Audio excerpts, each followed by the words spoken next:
Hello बच्चों, स्वागत है आप लोगों का केमिस्ट्री वाला यूट्यूब चैनल पर। आज हम लोग क्लास 10 कक्षा 10 की क्लास आज होने वाली है। तो कक्षा 10 में मैंने आप लोगों को, जैसा कि आप लोग जानते हो कि मैं साइंस पढ़ाता हूं, तो साइंस में अब मैंने आप लोगों को फिजिक्स वाला पोर्शन लिया हुआ है। भौतिक विज्ञान पार्ट आप लोगों को मैं पढ़ाने वाला हूं और भौतिक विज्ञान का पार्ट में ही पढ़ा ही रहा था, और उसमें मैंने आप लोगों को न्यूमेरिकल की सीरीज शुरू की है। तो देखिए, न्यूमेरिकल की सीरीज जो शुरू की है उसके बारे में थोड़ा सा आप लोग जान लीजिए कि है क्या, वो किस तरीके से चलने वाली है।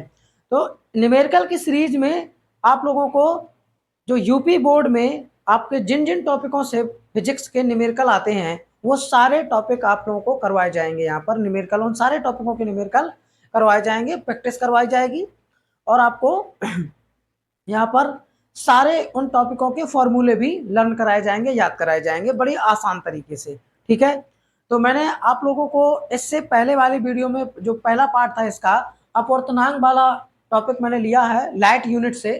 ठीक है, मैं आपको बता दूं कि लाइट यूनिट से अपवर्तनांक वाले टॉपिक का मैंने लिया हुआ है, उसका न्यूमेरिकल मैं आपको बता चुका हूँ। ठीक है, एक न्यूमेरिकल मैंने बताया जिसमें आप लोगों का फॉर्मूला अप्लाई हुआ था।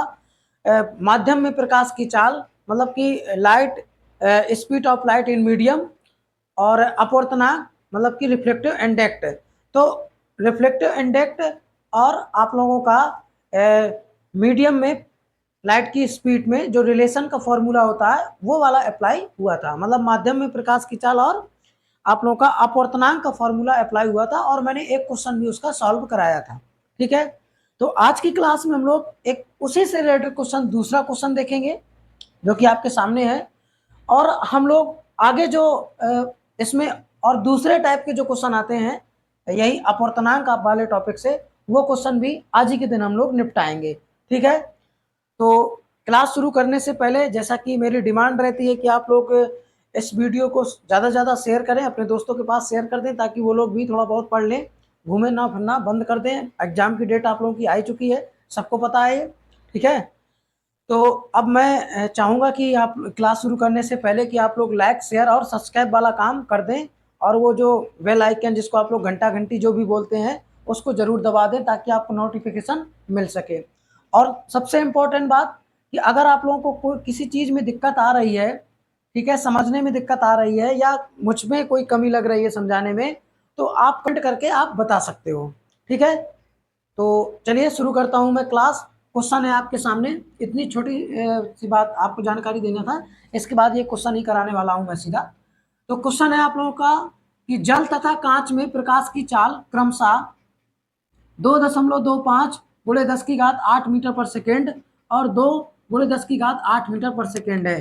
तो the speed of light water and glass, आप लोगों का क्या है, वाटर और ग्लास में लाइट की स्पीड गिवन है। ठीक है, आपको क्या फाइंड करना है, आपको फाइंड करना है the glass relative to water, मतलब आप लोगों को अपवर्तनांक निकालना है। निम्नलिखित अपवर्तनांक की गणना कीजिए। पहला पॉइंट कौन सा है, पानी के सापेक्ष कांच का अपवर्तनांक। बहुत ही घुमाने वाला क्वेश्चन आप लोगों का दिया था इस बार। ठीक है, मैं कॉपी चेक करने गया था, तो कॉपी चेक करने में लगभग मैंने 550 कॉपी चेक की, और 550 कॉपी में मुझे बहुत कम स्टूडेंट मिले जो इस सवाल को अटेंड कर पाए। ठीक है, रीजन क्योंकि इस सवाल को सही से स्टूडेंट ने लर्न नहीं किया। उसने अटेंड तो किया, आंसर निकाला, लेकिन उन्होंने एक, जैसे कहते हैं ना, वो आदत हो गई है कि वायु के सापेक्ष कांच का अपवर्तनांक और वायु के सापेक्ष कांच का अपवर्तनांक, यही वाली आदत से उन्होंने वही फाइंड कर दिया। तो ये उन्होंने गलती कर दी, यहाँ पर ध्यान से उन्होंने लर्न नहीं किया, क्वेश्चन ही को नहीं ध्यान से पढ़ा। तो फिजिक्स में जैसा मैं पहले भी बता चुका हूँ कि आपको न्यूमेरिकल को बहुत ध्यान पूर्वक, कम से कम शांति से एक बार पढ़ना जरूर है, और जो उसमें गिवन हो उसके बारे में विचार करना है। तो यहाँ पर हम लोगों को जो फाइंड करना है वो फाइंड करना है पानी के सापेक्ष कांच का अपवर्तनांक, और दूसरा पॉइंट इसमें दिए है कि वायु के सापेक्ष कांच का अपवर्तनांक। हमें दोनों में कांच का ही अपवर्तनांक निकालना है, लेकिन इसमें पानी के सापेक्ष है और दूसरे वाले पॉइंट में वायु के, मतलब कि एयर के। ठीक है, तो पहले हम लोग, जैसा कि मैं आपको बता दूं कि मैंने आप लोगों को एक फॉर्मूला लगाया था, बताया था आप लोगों को कि reflective index n is equal to आपका लाइट ऑफ स्पीड मतलब कि आप लोगों का निर्वात तथा वायु में प्रकाश की चाल और आपका माध्यम में प्रकाश की चाल। ठीक है, यह आप लोगों को फॉर्मूला बताया था। अब मेरी एक इंपॉर्टेंट बात आप लोग यहाँ पर सुन लीजिए। ठीक है, देखिए हम यहाँ पर प्रकाश की चाल रखते हैं और यहाँ पर भी प्रकाश की चाल रखते हैं, मतलब दोनों जगह हम लोग लाइट की स्पीड ही पुटअप करते हैं। ठीक है, ध्यान रखिए आप थोड़ा सा। लेकिन समस्या ये है कि हम लाइट की स्पीड यहाँ पर वायु कह रहे हैं, यहाँ पर हम लोग माध्यम कह रहे हैं। ठीक है, कोई भी मीडियम हो सकता है, ग्लास हो सकता है, वाटर हो सकता है, आप लोगों का ये मीडियम आपके हो सकते हैं। लेकिन अब ये जो फॉर्मूला है वो डिपेंड करेगा, आप लोगों का जो कॉन्सेप्ट है इस फॉर्मूले का वो ये है कि आपकी जो इंसिडेंट रे है, प्रकाश की जो किरण है, वो किस माध्यम से किस माध्यम में प्रवेश कर रही है। ठीक है, समझ गए कि नहीं? मतलब कि आपको क्या करना है कि जिस माध्यम से प्रकाश की किरण चलकर आ रही है, ध्यान रखिए, जिस माध्यम में प्रकाश की किरण चलकर आ रही है और जिस माध्यम में प्रवेश कर रही है, जैसे यहाँ पर ये एक मीडियम है 1 और ये एक मीडियम है 2। ठीक है, तो प्रकाश की किरण मीडियम 1 से मीडियम 2 में ट्रेवल कर रही है, एंट्री कर रही है। ठीक है, और मीडियम 1 को, माध्यम 1 को हम लोग यहाँ पर मान लें थोड़ी देर के लिए, मान लें कि ये पानी है। क्या है? पानी मतलब वाटर है। ठीक है, पानी मतलब क्या है? वाटर है। ठीक, और आप लोगों का मीडियम 2 को हम लोग मान लें कांच है। तो प्रकाश की चाल क्या हो रही है? पानी से चलकर कांच में प्रवेश कर रही है। तो जिससे प्रकाश की किरण चलकर आती है, मतलब जिस माध्यम से आती है और फिर दूसरे माध्यम में प्रवेश करती है, तो आपका क्या हो रहा है? वो क्या कर रही है कि कांच में कहां से होकर आ रही है? पानी से होकर आ रही है, वाटर से होकर ग्लास में आप लोगों का आ रही है। ठीक है, तो हम लोग जो ऊपर यहाँ पर रखेंगे प्रकाश की चाल, वो जिस माध्यम में प्रकाश की चाल, मतलब जिस माध्यम से प्रकाश की किरण आ रही है। तो जैसा कि यहाँ पर पानी से आ रही है, तो यहाँ पर ऊपर रखेंगे हम लोग पानी में प्रकाश की चाल, मतलब कि the light of speed in water. ठीक है, ऊपर रखेंगे और लाइट ऑफ स्पीड हमको फाइन किसकी करना है? कांच की। तो जिसकी फाइन करनी होती है या जिसमें प्रकाश की किरण प्रवेश करती है जिस मीडियम में, उसकी नीचे हम लोग प्रकाश की चाल रखते हैं। ये बहुत अच्छे से आप जान लीजिए। ठीक है, एक बार फिर सुनिए बिल्कुल सरल शब्दों में, शायद आप लोग कंफ्यूज हो गए होंगे, मैंने थोड़ा ज़्यादा इधर उधर का बताने की कोशिश की। तो अब आप फिर से सरल शब्दों में सुनिए कि मेरे कहने का मतलब है कि प्रकाश की किरण जिस माध्यम से आती है, ठीक है, समझ गए, जिस माध्यम से आती है और दूसरे माध्यम जिस माध्यम में प्रवेश करती है, तो जिस माध्यम से वो आती है उसमें प्रकाश की चाल को हम लोग ऊपर रखते हैं, और जिस माध्यम में वो प्रवेश करती है, जैसे कांच में प्रवेश कर रही है और पानी से आ रही है, तो पानी में प्रकाश की चाल ऊपर रखेंगे और कांच में प्रकाश की चाल को नीचे रखेंगे। ये छोटी सी बात आप लोगों को समझ में आ गई होगी। अब यहाँ पर आप क्या करेंगे कि अब आप लोग सवाल को सॉल्व करना शुरू करेंगे। तो पहले वाले पॉइंट में जो आप लोगों का यहाँ पर सवाल को बोर्ड पेपर में कैसे सॉल्व करेंगे, जैसे मैं सॉल्व कर रहा हूँ वैसे ही सॉल्व करेंगे। तो पहला वाला पॉइंट आप सॉल्व करोगे, वहां पर गिवन क्या क्या है आप पहले लिख दीजिएगा यहाँ पर सॉल्व। और जो आपको गिवन है, जैसे आपको गिवन क्या है, जल में प्रकाश की चाल, तो VW यहाँ पर आप डोनेट करिए उसको। जल में प्रकाश की चाल equal to VW equal to कितना है? 2.25 इंटू 10⁸ मीटर पर सेकेंड। ठीक है, इसके बाद आप लोगों का ग्लास में आपकी स्पीड दी हुई है लाइट की, तो VG बराबर, ठीक है, 2 मतलब 2.0 इंटू 10⁸ मीटर पर सेकेंड। ये आपका गिवन है। आपको पहला पॉइंट क्या फाइन करना है? आपको पहला पॉइंट फाइन करना है, मतलब आपको आंसर क्या निकालना है? द ग्लास रिलेटिव टू आपका वाटर, मतलब कि पानी के सापेक्ष गिलास का अपवर्तनांक आपको निकालना है, रिफ्लेक्टिव इंडेक्स आपको फाइंड करना है किसका, ग्लास का, किसके सापेक्ष, किसके विथ रिस्पेक्ट, वाटर के। ठीक है, ये भी आपको ध्यान रखना है। तो हम लोग क्या करेंगे, हम लोग यहाँ पर जो फॉर्मूला लगाएंगे,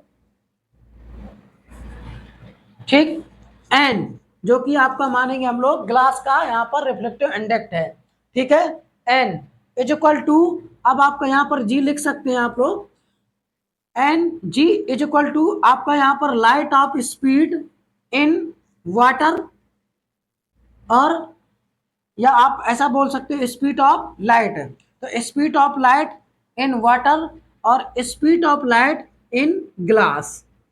ठीक है, speed of light in water और speed of light in glass. क्यों, क्योंकि आपको वाटर के रिलेटिव में निकालना है, विथ रिस्पेक्ट किसमें, वाटर के। प्रकाश की किरण किस से चलकर किस में जा रही है, वाटर से चलकर ग्लास में जा रही है, इसीलिए हम लोग क्या करेंगे, वाटर में प्रकाश की चाल को ऊपर और कांच में प्रकाश की चाल को नीचे, स्पीड को। अब इस फॉर्मूले को डब्बे में बंद कर लेंगे, सबकी वैल्यू रखेंगे, आप इसी के नीचे रखेंगे, मैं साइड में लिख के दे रहा हूं क्योंकि यहाँ पर जगह की समस्या है।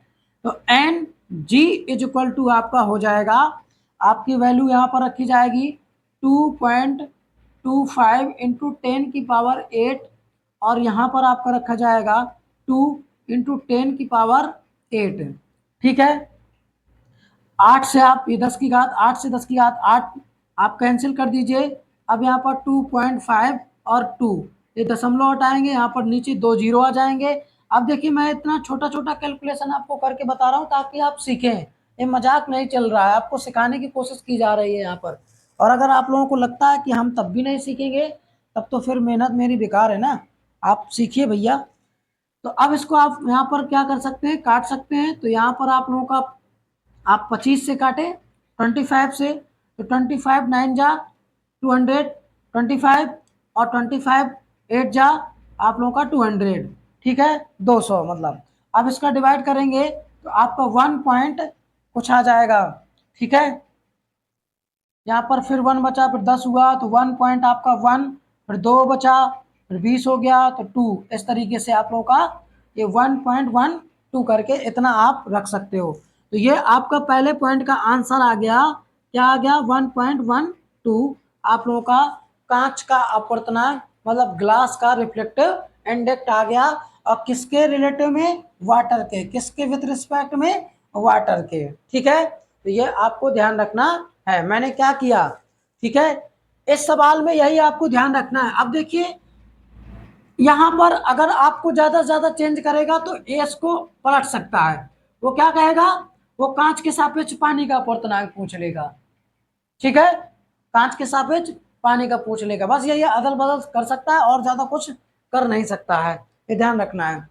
अब इसके बाद इसका हम लोग दूसरा पॉइंट देखेंगे, तो आप लोगों को अगर ये नोट करना हो तो नोट करते जाइए या वीडियो को रुका के नोट कर लीजिएगा, मैं यहाँ पर साफ करके आगे बढ़ता हूँ इसको। तो जैसा एक बार और थोड़ा सा फास्ट तरीके से आप लोग समझ लीजिए कि मैंने क्या किया, मैंने फॉर्मूला वही लगाया, अपवर्तनांक मतलब कि reflective index is equal to आपका speed of light in vacuum upon speed of light in medium. ठीक है, तो स्पीड ऑफ लाइट यहाँ पर आपका वाटर मैंने ऊपर रखा क्योंकि वाटर से प्रकाश की किरण आ रही थी, और स्पीड ऑफ लाइट ग्लास नीचे रखा। ठीक है, दोनों का डिवाइड करना है, बाकी आप लोग समझदार हो, इस सवाल में इतना टाइम मैं नहीं दूंगा। अगला पॉइंट आपका है जो कि बहुत सिंपल है, आप लोग सब लोग लगा सकते हैं, इतना तो आप सीखे गए होंगे। तो इस अगले वाले पॉइंट को आपका होमवर्क है जो आपको खुद करके आना है। ठीक है, जो अगला वाला पॉइंट है आप लोगों का, वो क्या है, आप लोगों का होमवर्क है जो आप खुद फाइंड करके आओगे। उसमें आपको क्या करना है कि आप लोगों का reflective index of glass with respect air, मतलब कि the glass relative to air, आप लोगों का वायु के सापेक्ष कांच का आपको अपवर्तनांक फाइंड करना है। ठीक है, अब मैं इसी जो अपवर्तनांक वाला टॉपिक है इसी से रिलेटेड दूसरा फॉर्मूला लेता हूं और दूसरे टाइप का न्यूमेरिकल जो आता है पेपर में उसको आप लोगों को समझाने की कोशिश करता हूं। ठीक है,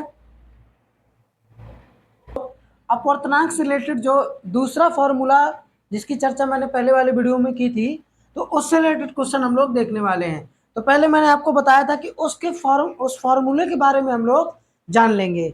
ठीक है, उस फॉर्मूले के बारे में जैसा मैं आपको बता दूं कि 1n2, यहाँ पर ध्यान दीजिए, 1n2 is equal to n2 upon n1।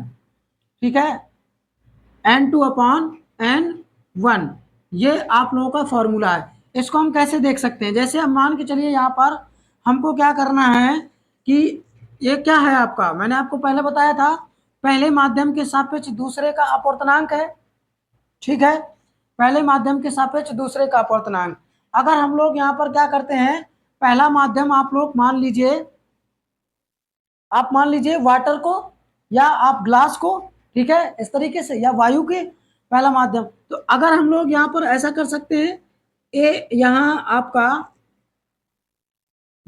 WNG, ठीक है, WNG, तो देखिए यहाँ पर 2 है, तो 2 क्या हो जाएगा, ऊपर जाएगा, तो ANG अपॉन ANW। ठीक है, ANG अपॉन ANW। और इसके बाद अगर ये ऐसा हो जाए GNW, ठीक है, तो ये आपका क्या हो जाएगा, ANW अपॉन ANG। ठीक है, ये आपके दोनों फॉर्मूले आप लोगों को समझना चाहिए, ये हैं क्या। देखिए, अगर सवाल में आपके पूछता है कि वाटर, ठीक है, मतलब reflective index of glass with respect to water, मतलब जल के सापेक्ष कांच का अपवर्तनांक इज इक्वल टू, तब आपका क्या हो जाएगा, वायु के सापेक्ष कांच का अपवर्तनांक बटे वायु के सापेक्ष जल का अपवर्तनांक। मतलब यहाँ पर सीधी और सिंपल बात यह है कि हमको जिसका रिफ्लेक्टिव इंडेक्स फाइंड करना होता है, ठीक है, मतलब जिसका हम लोगों को अपवर्तनांक निकालना होता है, उसका अपवर्तनांक हम लोग ऊपर लिखते हैं वायु के सापेक्ष, वायु के सापेक्ष उसका अपवर्तनांक ऊपर लिखते हैं, और जिसका दिए होता है, ठीक है, समझ गए, मतलब कि आपका जिसके सापेक्ष कहता है उसको हम लोग नीचे लिखते हैं, उसके अपवर्तनांक को। ठीक है, जिसके सापेक्ष हमको निकालना रहता है। ये बात आपको समझ में आ गई होगी। फिर से आप इस बात को समझिए कि मैंने क्या कहा कि जिस जिस माध्यम का अपवर्तनांक आपको, जिस माध्यम का, जिस मीडियम का आपको रिफ्लेक्टिव इंडेक्स फाइंड करना होता है, जिस माध्यम का आपको अपवर्तनांक निकालना होता है, ठीक है, आंसर लाना होता है, तो उस मीडियम का अपवर्तनांक हम लोग क्या करते हैं, उस माध्यम का अपवर्तनांक वायु के सापेक्ष ऊपर रखते हैं, और जिसके सापेक्ष निकाल रहे हैं, जैसे यहाँ पर वाटर के सापेक्ष है, जल के सापेक्ष है, यहाँ पर ग्लास के सापेक्ष है, ठीक है, तो यहाँ पर हम लोग क्या करेंगे, एयर मतलब वायु के सापेक्ष आपका वाटर मतलब कि जल का अपवर्तनांक हम लोग नीचे रखेंगे। यहाँ पर हमको क्या करना है, GNW, इसको हम लोगों को क्या करना है, GNW, तो यहाँ पर हम लोगों को W मतलब वाटर का अपवर्तनांक निकालना है, जल का अपवर्तनांक निकालना है, तो हम लोग जल का अपवर्तनांक ऊपर रखेंगे और जिसके सापेक्ष निकालना है उसका अपवर्तनांक नीचे रखेंगे। ये ध्यान रखना है, ये दोनों अपवर्तनांक आपके वायु के सापेक्ष रखे जाएंगे। इस बात को आप ध्यान रखिएगा, इस बात को आप नोट कर लीजिएगा, याद कर लीजिएगा, नहीं तो आप ये सवाल लगा नहीं पाओगे। ठीक है, ये फॉर्मूला कहाँ से आया, कैसे आया, इसके बारे में एक अलग वीडियो बनेगी जिसमें आप लोगों को मैं ये बताऊंगा कि ये फॉर्मूला कहाँ से आया, कैसे आया। फिलहाल तो आप लोगों को इस तरीके से ये याद कर लेना है। सवाल आपका जैसा मैंने यहाँ पर लिखा है इससे ज़्यादा नहीं आपके बोर्ड पेपर में पूछेगा कक्षा 10 में, क्योंकि कक्षा 10 में आप पढ़ रहे हो और उसमें वैल्यू आपकी यही है, इतने ही क्वेश्चन तक आपकी औकात है। ठीक है, कक्षा 10 की, ये ध्यान रखना है। तो अब अगर हम लोग यहाँ पर बात करें, तो क्वेश्चन की बात अगर हम लोग करें तो क्वेश्चन नंबर आपका तीसरा है, और जो फॉर्मूला आपका लगने वाला है वो ये है, और क्वेश्चन है आपका वायु के सापेक्ष जल तथा कांच का अपवर्तनांक, दोनों जल का और वायु कांच का वायु के सापेक्ष अपवर्तनांक आपके दिए हैं 4/3 और 3/2। आपको निकालना क्या है, जल के सापेक्ष कांच का अपवर्तनांक आपको फाइंड करना है। ठीक है, मतलब आपका क्या है, the reflective index of water and glass with respect air, वायु के सापेक्ष वाटर और ग्लास के अपवर्तनांक दिए हुए रिफ्लेक्टिव इंडेक्स आपको दिया हुआ गिवन है किसके, विथ रिस्पेक्ट टू एयर के, आर 4/3 एंड 3/2। अब आपको फाइंड क्या करना है, find the reflective index of glass with respect water. ठीक है, ग्लास विथ रिस्पेक्ट वाटर, इसका सेंस क्या हो जाएगा, ठीक है, इसका सेंस क्या हो जाएगा, इसका सीधा सेंस आपका ये हो जाएगा आप लोगों का WNG। अगर यहां पर कहता water, reflective index of water with respect glass, तो उसका सेंस आपका हो जाता GNW। ठीक है, ये बात आपको ध्यान रखना है। यहां पर कह रहा है जल के सापेक्ष कांच का अपवर्तनांक, तो जल के सापेक्ष कांच का अपवर्तनांक इज इक्वल टू, ये आपको डॉट डॉट क्वेश्चन मार्क, ये आपको फाइंड करना है। अब आपका क्या है, गिवन है, क्या गिवन है, यहां पर आपको गिवन है एयर, ठीक है, वायु के सापेक्ष आपका जल का अपवर्तनांक और वायु के सापेक्ष आपका कांच का अपवर्तनांक। ठीक है, ये आपके क्या है, गिवन है।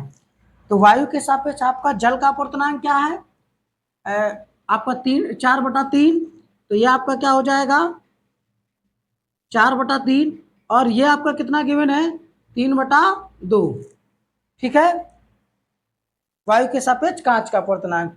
अब हम लोगों को फाइंड क्या करना है, फाइंड करना है आप लोगों का WNG।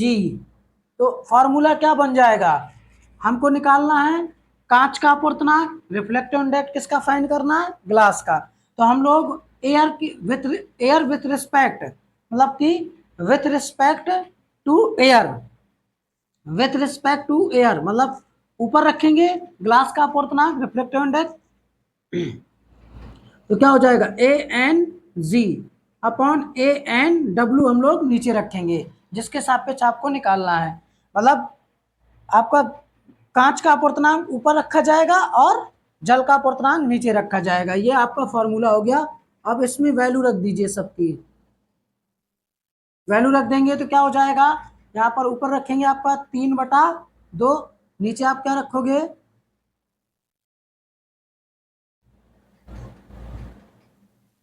नीचे रखोगे आप लोग 4/3।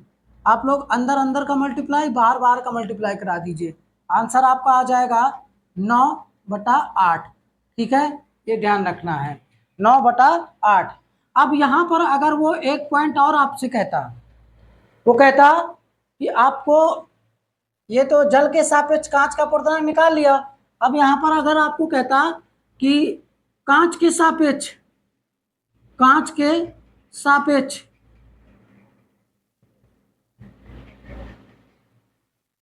कांच के सापेक्ष जल का अपवर्तनांक,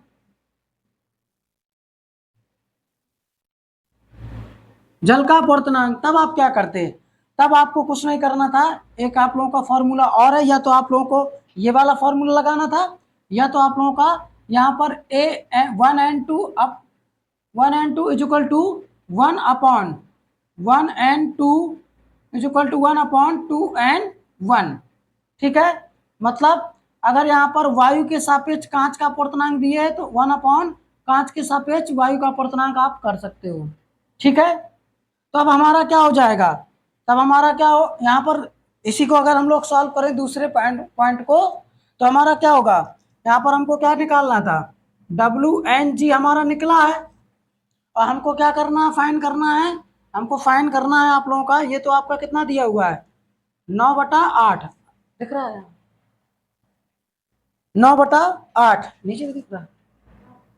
तो अब आप लोगों का क्या करना है, यहाँ पर अगर हम लोग यहाँ पर बात करें, तो आप लोगों का कांच के सापेक्ष जल का अपवर्तनांक निकालना है। तो आपको निकालना क्या है, कांच के सापेक्ष आपका जल का अपवर्तनांक आपको निकालना है, GNW आपको फाइंड करना है। तो फार्मूला आप लगा दीजिएगा, GNW is equal to 1/WNG, और WNG के वैल्यू आप लोग यहाँ पर निकाल चुके हैं।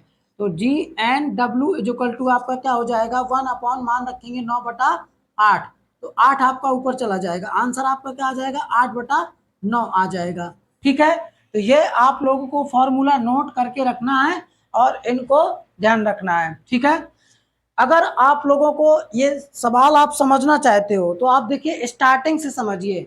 जो मेरा पहला पार्ट है आप लोगों का, इसका लेक्चर 1 है, उसको आप देखिए, फिर इसके बाद इसको देखिए, तभी आपको समझ में आएगा। ठीक है, क्योंकि यहाँ पर आप लोगों को समझाया तो जा रहा है लेकिन थोड़ा सा डायरेक्टली तौर पर आपको समझाया जा रहा है। ठीक, ये फॉर्मूले आपको डायरेक्टली तौर पर याद करना पड़ेगा ही। और इसका सेंस, ये जो आप लोगों का 1 and 2 में लिखता हूँ, या आप लोगों का WNG लिखता हूँ, इसके सेंस मैंने पहले वाले वीडियो में ही बताए हैं।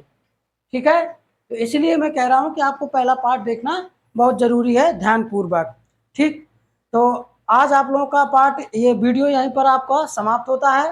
अगर आप लोगों को वीडियो अच्छी लगे तो वीडियो को लाइक जरूर करिएगा, कमेंट बॉक्स पे आप बता दीजिएगा जो आप लोगों को दिक्कत लगे। और चैनल पर अगर आप लोग पहली बार हैं तो चैनल को सब्सक्राइब करके जाइए। ठीक है, आप लोगों का बहुत बहुत धन्यवाद।